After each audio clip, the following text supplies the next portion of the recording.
Madame, monsieur, bonsoir. C'est beaucoup de plaisir que je vous retrouve pour cette nouvelle édition de Réfléchir Sous. Je suis en ton super et qui est Miss O. Et pour cette nouvelle édition, on aura le plaisir de voyager pâtissièrement parlant parce qu'on va rencontrer un maître pâtissier africain, c'est Monsieur Moussa Diallo, qui au travers de la pâtisserie aura décidé de revisiter les épices africaines. Lui, au travers de son entreprise Africadis Pâtisserie, nous démontre qu'il est tout à fait possible de créer une pâtisserie aux saveurs africaines. C'est un réel honneur pour moi de partager ce moment avec vous parce que je sais que vous prendrez autant de plaisir que moi à être en sa compagnie. Mais avant de continuer, n'oubliez pas de subscribe parce que le meilleur.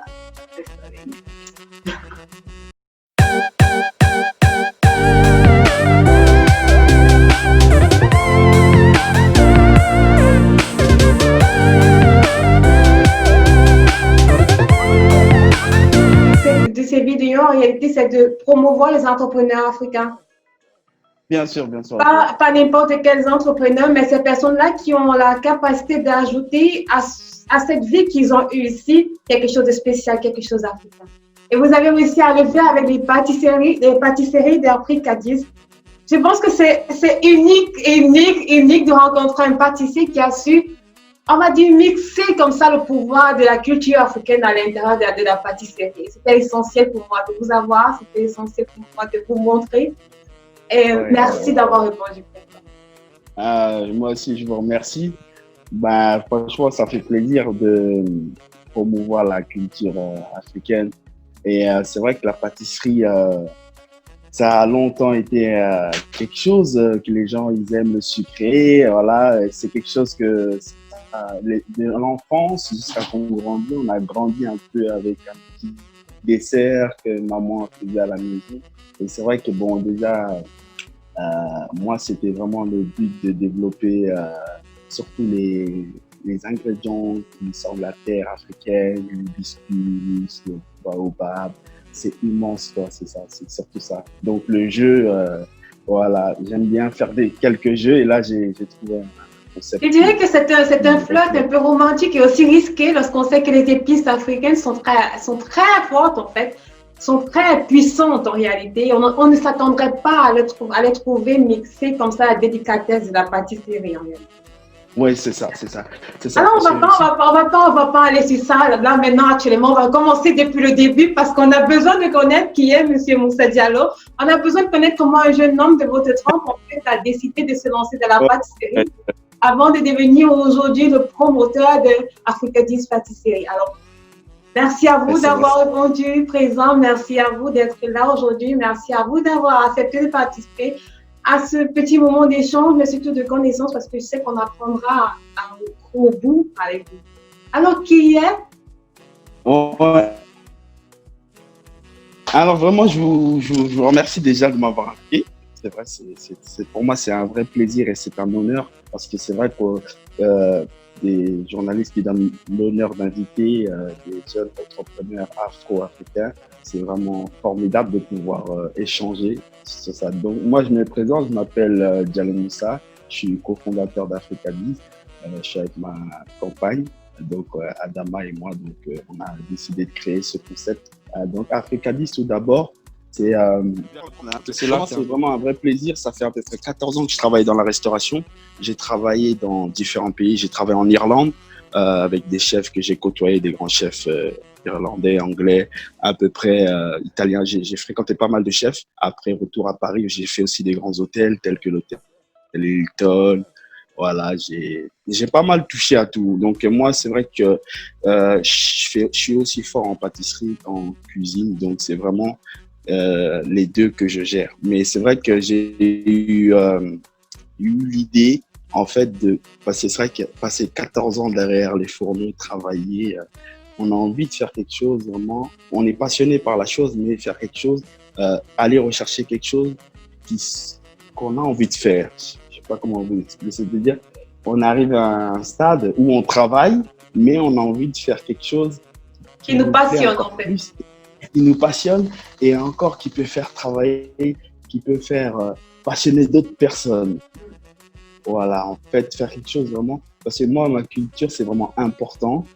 J'ai deux cultures franco-maliennes et un peu irlandais, parce que, excusez-moi de vous parler de l'Irlande, c'est vraiment le pays qui est un peu développé, tout ce qui est culinaire et relations humaines, faut le dire, quelque chose qui m'a vraiment plu. Donc, je voulais vraiment faire quelque chose euh, qui me ressemble. Mais c'est vrai que ça a été dur à chercher, et comme je suis un peu têtu, je travaille aussi avec ma femme, bon, elle m'a beaucoup aidé aussi. Je voulais vraiment faire quelque chose qui dépasse l'ordinaire, c'est-à-dire faire quelque chose que personne ne fait.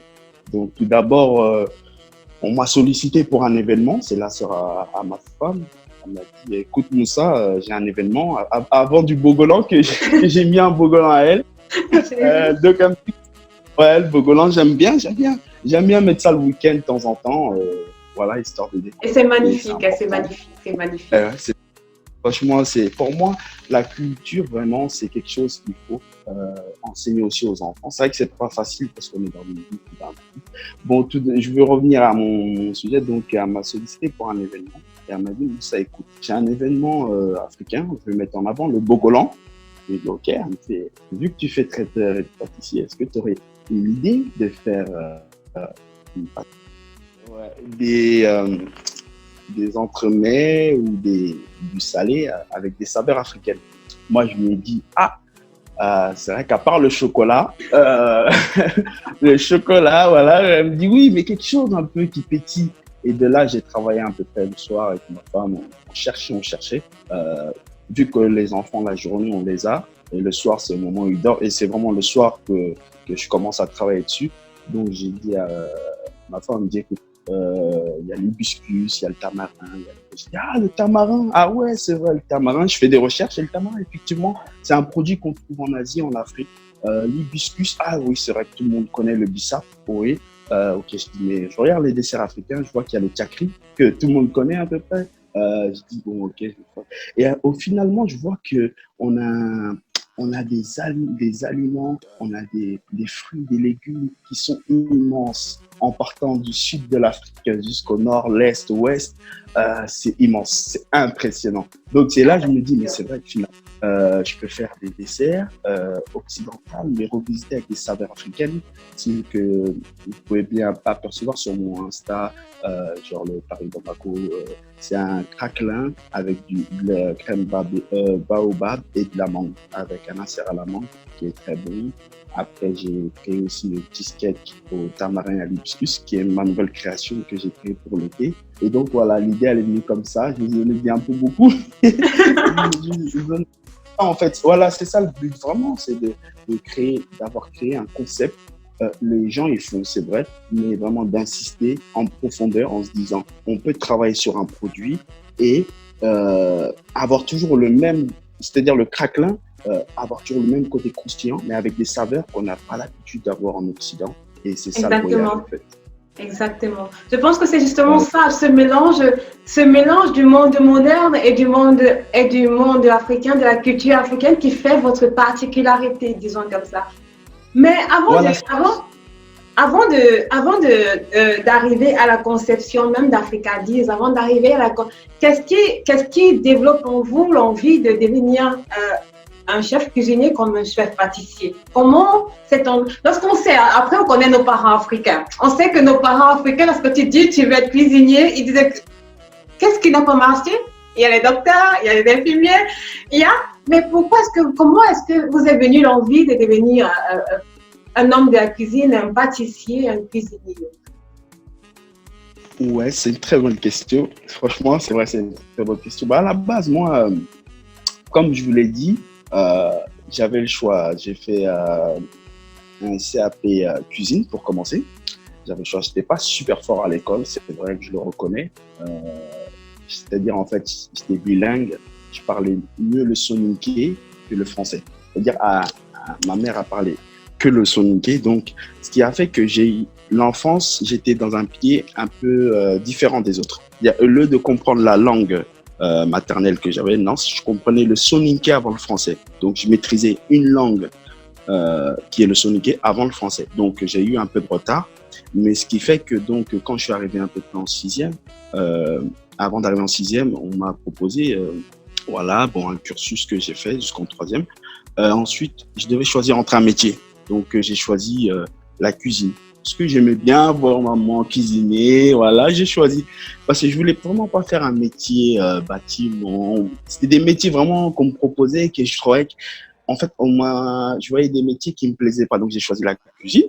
Et d'ici là, la cuisine, j'ai fait mon CAP cuisine. J'ai travaillé dans des restaurants. Mais c'est vrai qu'à l'époque où je travaillais, bon, c'était un peu, il n'y avait pas beaucoup de blagues dans la cuisine. Voilà, c'était plongeur ou bien, voilà, ou bien plongeur ou bien nettoyage dans la cuisine. Donc vraiment, j'ai eu un chef qui m'a dit, écoute, je te prends sur mon aile, tu vas faire ton CAP en 2 ans. Voilà, on a fait le cursus. Et après, une fois que j'ai eu mon CAP, j'ai décidé de quitter la France pour partir 2 ans en Irlande. C'était vrai que c'était pas facile. C'était l'aide de mon frère, mon grand frère, qui m'a dit, écoute, t'as eu ton CAP, mais t'es jeune, essaye de voyager, apprendre d'autres cultures. J'ai dit, ok.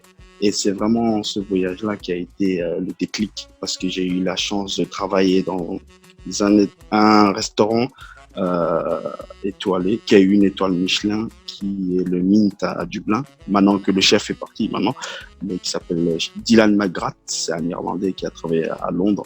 Et vraiment, c'est lui qui m'a donné des clics. Il m'a dit, écoute Moussa, je vois que t'es jeune, t'as la motivation, mais je peux te dire quelque chose? Je dis oui, dis-moi. Il me dit, tu vas voir, tu vas arriver vers l'âge de la 28 ans, trentaine, il faudra développer quelque chose qui te transforme. Je lui dis oui, mais je suis jeune encore, Dylan, laisse-moi le temps. Il me dit non, non, non.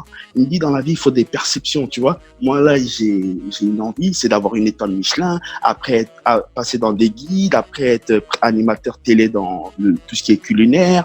Voilà, j'ai des ambitions. Donc, il faut que tu te crées une ambition. Ça, je lui ai dit OK. Et c'est vrai que on travaillait vraiment dur. Hein, c'était vraiment pour avoir une étoile. Il l'a eu finalement. Donc après ces déclics-là, j'ai eu la chance de travailler dans un hôtel aussi en Irlande. Et après, voilà, j'ai eu la passion. On m'a donné la passion du métier. Si vous voulez, j'ai adoré parce que j'ai travaillé avec des cultures différentes. Et je me suis dit, mais retour en France, il faut que je crée aussi, moi aussi, cette passion, mais pour développer à ma façon. Et voilà l'idée. Voilà. Et l'idée, elle est venue comme ça. C'est-à-dire l'idée il m'a appris le sens du, comment dirais-je, dépassement de soi. Voilà. C'est-à-dire, tu vas créer un concept où tu crées quelque chose, mais créer de la valeur ajoutée. C'est-à-dire, tu peux faire, je sais pas, un yassa, oui, mais ton yassa, apporte-lui un goût différent ou un style de dressing différent. Donc, vraiment, c'est vraiment ça qui a fait que quand je suis venu, j'ai travaillé à la base dans un hôtel. Après, via cet hôtel-là, j'ai travaillé dans un autre restaurant. Mais c'est vrai que je me sentais pas moi. Je travaillais, c'est vrai, je faisais mes heures, mais j'avais envie de créer quelque chose de plus, quoi. Et donc, c'est pour ça l'idée que j'ai, c'est de créer toujours, d'avoir créé ce concept-là. Justement, vous vouliez créer quelque chose de plus et vous avez créé quelque chose de plus au travers de ce mélange, de ce mix de cultures, justement, afro-moderne, en fait, afro-atypique parce qu'il s'agit justement d'un mélange tout à fait particulier. Lorsque vous travaillez les épices, justement, lorsque vous travaillez les épices et que vous avez souvent parlé aussi de dressing, lorsque vous travaillez les épices, quelle est la difficulté justement dans extraire la délicatesse de ces épices-là pour réintégrer dans une cuisine beaucoup plus moderne, en fait, pour être appréciée par, on va dire des personnes qui ont justement cette habitude du déjà vu. Comment vous réussissez justement à remodifier les épices pour les réadapter? Ouais, bah en fait, pour savoir, votre question elle est très bien parce que vous avez les épices. Voilà, vous avez les épices que vous mettez à table, que vous achetez chez le commerçant ou vous faites exporter l'Afrique. Donc, ces épices-là, vous allez les mettre, mais vous ne savez pas comment mettre le puzzle. C'est ça que vous voulez me dire. Comment le puzzle? C'est vrai que comment vous créez ce puzzle-là? Ouais, c'est très important. Parce qu'en fait, vu que j'ai déjà la base du métier, un peu, on va dire ça, j'apprends tout le temps, on apprend tout le temps, c'est important. Avant de créer le mixage, de mettre la crème, infuser le bissap, le tamarin, le cacao, tous ces ingrédients et ces aliments-là, je vais dans ma tête créer un mixage. Et ensuite, une fois que j'aurai créé ce mixage, je sais que si j'incorpore ça avec ce produit-là, donc ça va faire une déclinaison. Il y aura un peu le côté acidulé du tamarin. Je vais réguler un peu de vanille, je vais mettre un peu de sucre de cassonade. On va le retravailler différemment pour que, si vous voulez, le client occidental, quand il goûte ce produit, il sera pas attaqué. Voilà, il sera pas attaqué d'entrée, mais il va voyager. Voilà, il va vraiment voyager. Parce que c'est vrai que les fruits qu'on a en Afrique, et aussi les légumes, il y a des légumes qui sont vraiment prononcés. Ils ont des articulations vraiment prononcées. C'est-à-dire qu'il faut les cuire avec une certaine délicatesse. Il faut les cuire en vapeur ou bien griller, après une fois torréfier. Voilà, il y a plusieurs composants. Et c'est vrai que la cuisine, c'est un jeu qu'on doit chercher et ensuite, voilà. Mais c'est vrai que ça met du temps. J'ai mis du temps. J'ai fait des tests.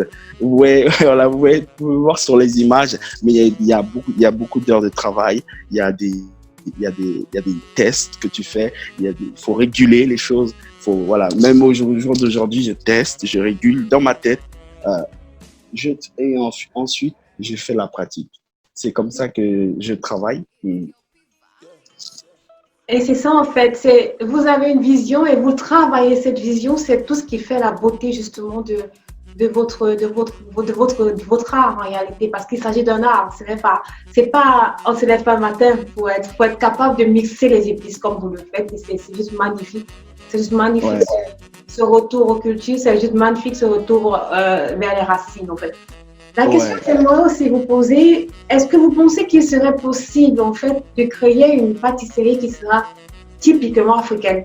Pas de mixage, pas de mélange, parce que vous avez en réalité sauté d'un pas. Vous avez sauté d'un pas dans le sens où vous avez amené, vous avez fait voyager la pâtisserie moderne comme on la connaît. Alors, serait-il possible justement, serait-il possible selon vous de créer une pâtisserie qui sera typiquement africaine, sans pourtant retirer la délicatesse là de ces épices, mais garder le fort, la puissance et avoir quelque chose de vraiment typiquement de chez nous. Vous savez, ça sera difficile. Ouais, cool. Non, j'aime bien votre question, vraiment great. C'est une belle question. Et cette question-là, j'ai déjà réfléchi à l'intérieur de moi. C'est-à-dire, je me suis déjà projeté sur ça. Je reviens sur votre question, mais tout d'abord, je vais glisser juste un petit passage. Une fois, j'étais à une conférence et on m'a parlé de, vous savez, un produit qui vient de l'Afrique, ensuite qui vient jusqu'au Occident. Voilà, donc la question c'était est-ce qu'on ne peut pas faire un circuit court, c'est-à-dire est-ce que le produit qu'on a cultivé en Afrique, il n'est pas possible de le cultiver sur le sol occidental?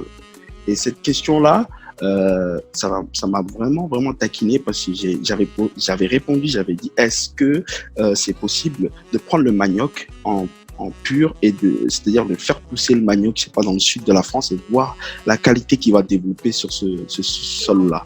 Et il y avait justement un auditeur qui avait dit oui, il a fait le test, c'est en cours et ça risque d'être prometteur. Et c'était une belle question. Voilà. Et donc, je reviens sur votre question. Est-ce que c'est possible d'avoir une pâtisserie 100% africaine? Oui, c'est possible. Et comment c'est possible? C'est parce qu'en fait, si on regarde bien déjà à la base, tout ce qui est les épices et les épices, les fruits et tout ce qui s'ensuit, ça pousse en Afrique en fait. Voilà. C'est-à-dire le cacao, la poudre d'amande, du blé. L'Afrique fait pousser des fruits, des légumes qu'on utilise au quotidien sans le savoir. Donc, le produit que j'ai, je peux le faire 100% africain. C'est-à-dire, je peux prendre du manioc, la poudre de manioc, et ensuite prendre des œufs que j'aurais cultivés, que j'aurais eu ici, et ensuite prendre, je sais pas, du sucre de cassonade, voilà, et ensuite incorporer, faire un mélange, et ce produit-là peut sortir une qualité qui fait que ça va être un produit typiquement 100% africain, et c'est possible. Et en Afrique, ils sont possibles de créer des pâtisseries 100% africaine. Mais c'est juste un travail qu'il faut faire et c'est réalisable. Et c'est impressionnant cette question parce qu'en fait, c'est réalisable, mais on n'a pas l'impression quand on prend, je sais pas, un millefeuille dans une boulangerie, qu'on le croustille, qu'on le mange, qu'on se dise, mais en fait, ce millefeuille, je peux l'avoir revisité, mais 100% africain. Et Justement. oui, c'est possible. C'était justement l'essence de cette question-là. Est-ce que c'est possible? Oui, c'est possible. On peut le faire, on peut y arriver. Et je suis certaine que vous nous amènerez cette beauté sur les tables très prochainement. On va justement retourner au niveau d'Africadiz particulier. Ça fait quelques années que vous exercez du côté de la France. Oui. Et comment vos invités, justement, comment vos clients réagissent justement à vos propositions culinaires? Ouais, en fait, tout d'abord, c'est quand je fais des événements, parce qu'en fait, pour l'instant, je suis en train de faire surtout des événements et ensuite développer le concept de Verine que vous pouvez très bien voir sur ma page Facebook. C'est-à-dire, les clients, en fait, quand ils voient la structure, le concept, il y a certaines personnes qui ont déjà vu, mais en fait, pas vu ce modèle-là. Un macaron au bissap, il y a des gens qui ont déjà vu le macaron, mais pas ce qu'il y a à l'intérieur. Donc, ça les taquine en se disant, mais ah ouais, ok, d'accord. On a goûté le plat africain, ok. On est arrivé à l'entrée, on a goûté le beignet. On arrive au plat, on a goûté le mafé ou le foufou, on l'a goûté, super, mais ok. Donc en fait, il a créé du début, il y a eu un début et jusqu'à la fin, on a été voyager. Et on voyage aussi avec un verre de bissap, donc c'est incroyable. Oui, l'Afrique, en fait, l'Afrique peut créer quelque chose qui va faire voyager du début à la fin. Voilà, avant, on était surtout sur le début. Et on arrive au plat. Et ensuite, on nous donne directement le verre de bissap, le verre de jus de gingembre. Et là, en fait, on peut faire voyager les convives. Voilà. Mais c'est vrai que les clients réagissent surtout par curiosité en se disant, mais d'où vient l'idée? Ou en se disant, mais le produit, il pousse en Afrique. J'ai dit oui, le produit vient de l'Afrique. Donc, ça tatine les gens, en fait. Et c'est ça le but. Et c'est ça le but, et c'est ça. Parce que là, on se rend compte que tout un menu est africain. De l'entrée jusqu'au dessert, c'est quelque chose de magnifique. On se dit, mais vraiment, le gars, il nous fait voyager. Il nous fait y aller. Mais ne pensez-vous pas qu'il serait intéressant justement d'avoir cette typologie de services que vous proposez sur le continent? Le concept que je fais, le proposer sur le continent africain, c'est ça que je veux dire? Oui, bien sûr. En fait, là, tout d'abord, je suis en Île-de-France. Donc, les verrines que je propose, c'est pour les restaurateurs restaurateurs africains ou bien d'autres cultures. Il y a pas de problème. Il faut savoir qu'Africadiz est ouvert, pas que sur... on développe la culture africaine, mais on est ouvert, c'est très vaste.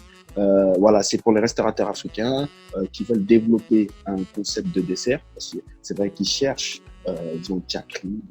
C'est pas facile, hein, parce on est aussi en termes de temps. Quand on a un restaurant, c'est surtout le temps qui compte et comment on va gérer et s'organiser. C'est ça le plus dur. Donc moi, je suis là pour créer de la valeur ajoutée en disant, voilà, moi, je vous crée un concept de dessert, une gamme de desserts que vous pouvez vendre pour votre restaurateur.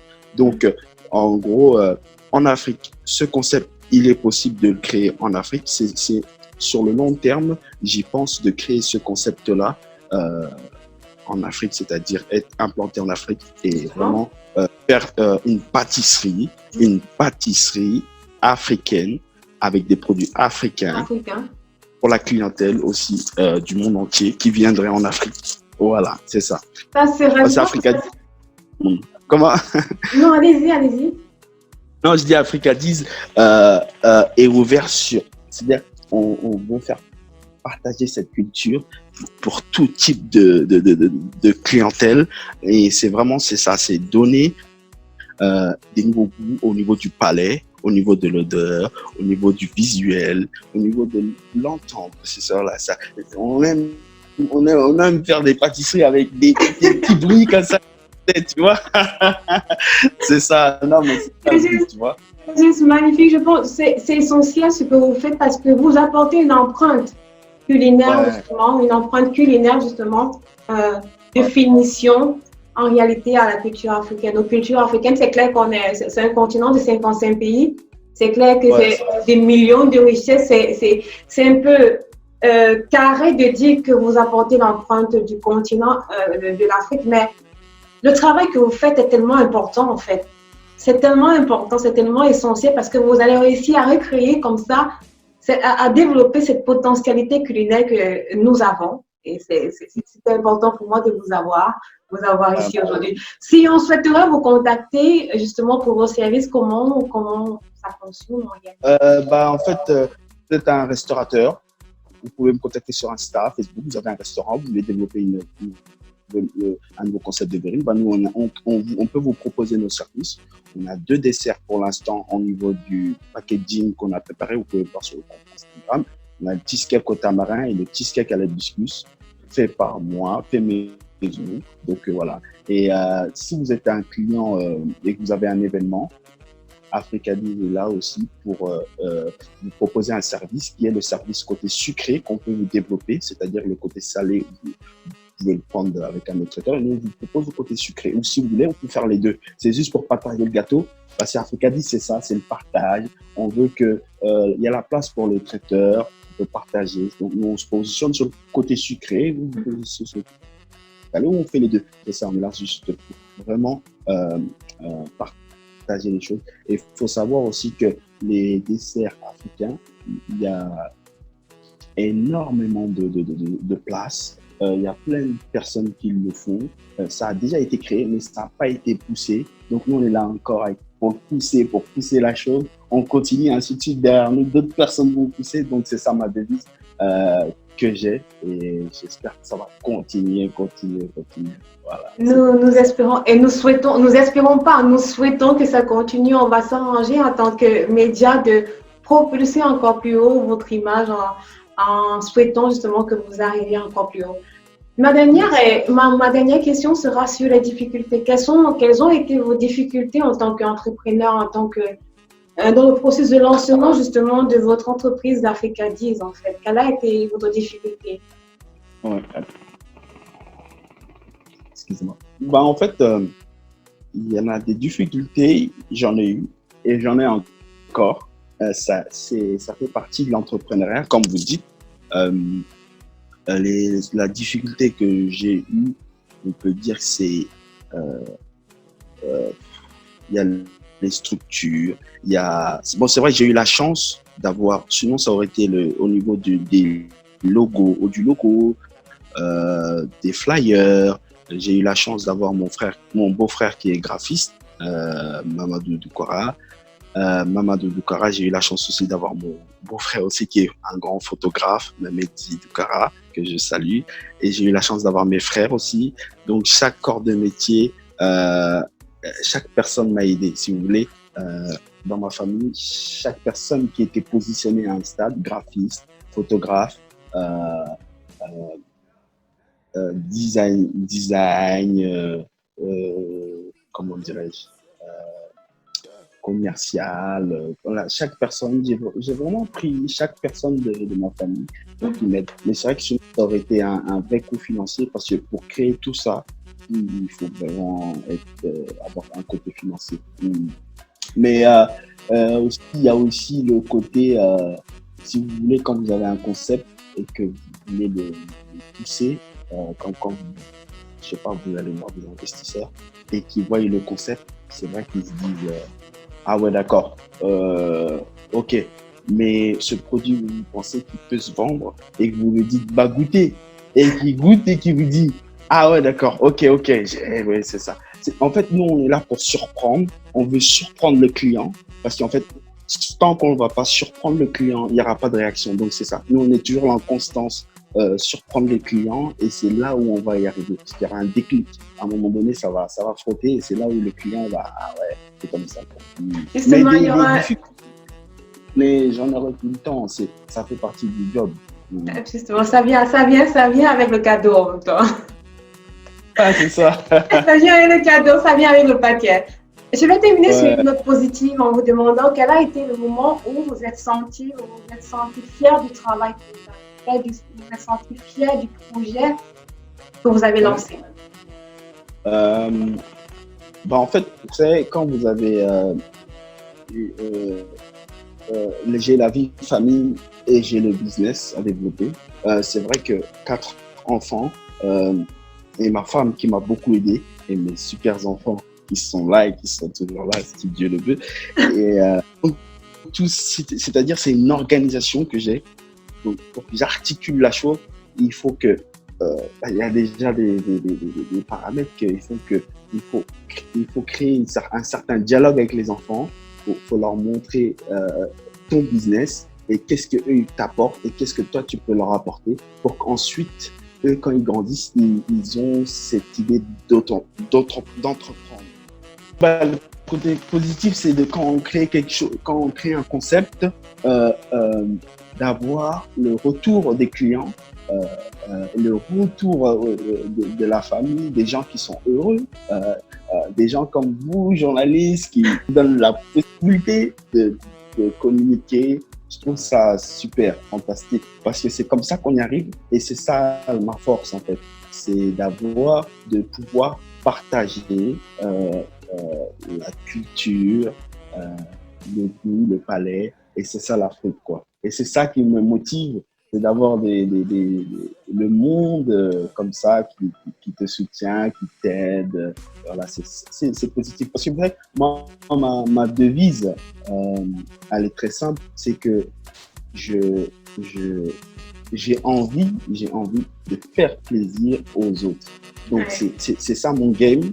Et c'est comme ça que je fonctionne. En fait, ma vision, il y a déjà des gens qui me disent, mais pourquoi tu penses trop à une chose que pour l'instant, tu n'as pas fini ça. Je dis, mais en fait, il faut chercher, en fait. Il faut toujours chercher pour avoir quelque chose qui est impressionnant et qui est fantastique. Et franchement, je vous remercie déjà de m'avoir donné la place de communiquer comme ça et d'échanger.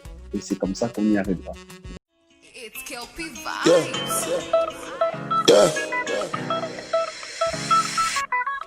Yeah.